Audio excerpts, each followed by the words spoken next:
Everyone. Today we're going to do a little mini card reading on what do we need to know to heal more fully from heartbreak.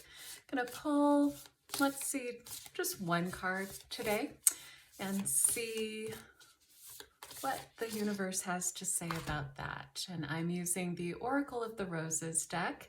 And what we've got here is, so it's upside down, the Mystic Old Garden Rose. Let's look at that right there.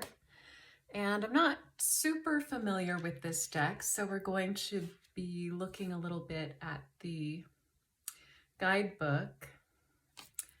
So this is number 25. Oh, opened right to it. How funny. Okay, so this says, you may find it is time to devote yourself a little deeper to what you are currently working on or with, be it industrious of nature or spiritual. Something may need a bit more of your attention, and you may even find something returning to you that you once thought lost. The mystic will usually give up all earthly possessions and pleasures to devote themselves entirely to the divine or to the cause. This is a rather austere way of life, and they may find themselves incredibly isolated. This is why it is a path trod warily or personalized somewhat by many to include family, friends, and possessions. And so these cards also talk about an archetype exploration. And the archetype exploration for this is, what do you feel you are devoted to, and is it in line with your values and the betterment of your life? And so what this is saying to me is, it's talking about how heartbreak can sometimes be a call to bring a bit of your attention to maybe a more spiritual path, or what you could work on as far as your own life and ways to maybe grow and develop more in your own life. For example, let's say a certain relationship doesn't work out, and that could be a call to, I don't know, dig a little bit deeper into the reasons why you were in that relationship, what you thought maybe this person could provide you, and looking at providing that for yourself, perhaps, and not necessarily giving up all possessions or pleasures to devote yourself to some austere spiritual path, but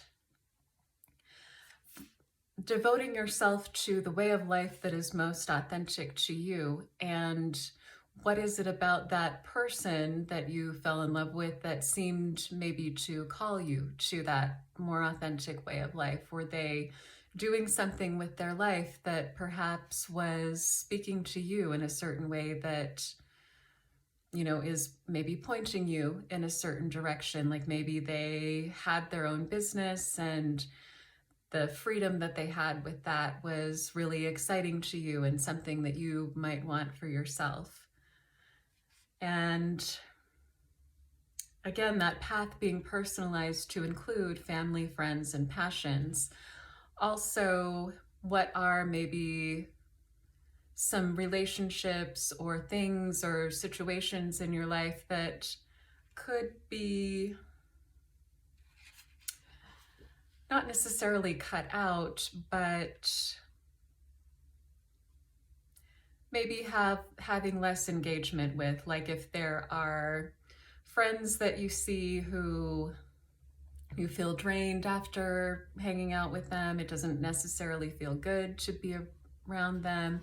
Maybe this is something you want to spend less time with, particularly maybe if they are trying to push you in a certain direction with relationships that you don't feel is the right fit for you, that kind of thing.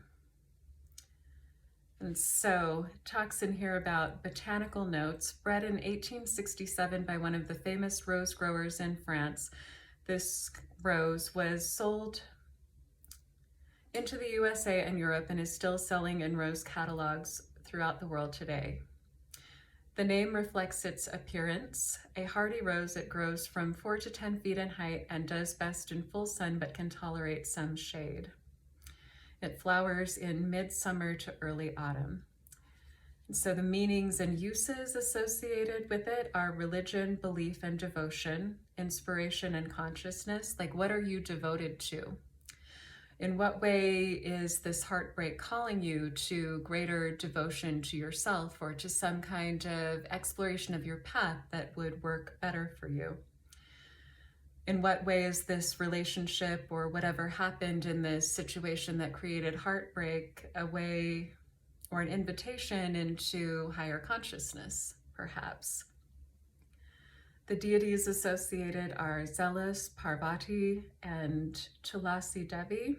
The astrological sign is Pisces. And so, however we might want to imagine this Rose the mystic, it does seem to be an invitation to a more mystic path, a path of greater consciousness, a path of greater devotion to the divine, devotion to the divinity within yourself.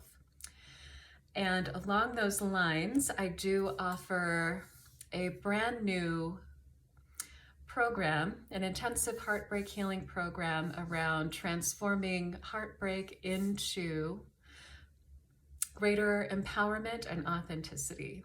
And I'm really excited about it. In it are 4 really powerful rounds of energy clearing of about 20 to 35 minutes each. And you can listen to those as many times as you need in order to clear some of the energies related to this heartbreak. There's also a very powerful 50-minute masterclass about how do we transform heartbreak into empowerment and authenticity. How can we learn from these painful experiences and transmute these painful experiences into greater wisdom, into greater empowerment? Like the alchemists of old, transmuting lead into gold. In this case, it's more metaphorical. Let's transmute the lead of these painful experiences into the gold of empowerment, wisdom, inspiration, consciousness, devotion, and authenticity. And so if you would be interested in that, the link to it is in the description box below, also highlighted in the comments. I've also shared links to some other products and services that I offer in case you feel called to work with me more in more of an expanded way. And so I hope this was helpful, and I wish you a beautiful and blessed day or night wherever you are. And namaste.